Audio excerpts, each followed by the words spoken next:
ఈరోజు మన తోటకైతే మొదటి స్ప్రేయింగ్ అయితే చేసుకుంటున్నామండి. ఇవాళకి మన తోట వేసి ఎగ్జాక్ట్గా వచ్చేసి 5 రోజులు అవుతుంది. సో 5th డే మనమైతే మొదటి స్ప్రేయింగ్ అయితే చేసుకుంటున్నాము.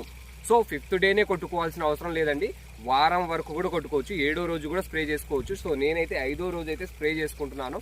నాకు రేపు ఎల్లుండి కొంచెం వర్క్ ఉంది, సో ఈరోజు స్ప్రే చేసి వెళ్ళిపోతే ఒక పని అయిపోతుందని చెప్పేసి నేనైతే 5వ రోజే స్ప్రే చేసేసుకుంటున్నాను.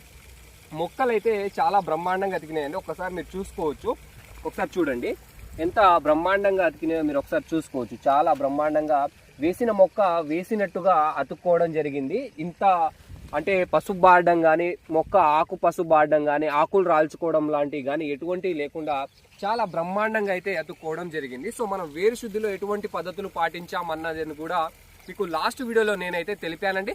మీకు చూడాలనిపిస్తే ఖచ్చితంగా మీరు లాస్ట్ వీడియోలో వెళ్ళి వేరు శుద్ధిలో ఎటువంటి చర్యలు తీసుకున్నాను, ఎటువంటి జాగ్రత్తలు తీసుకున్నాను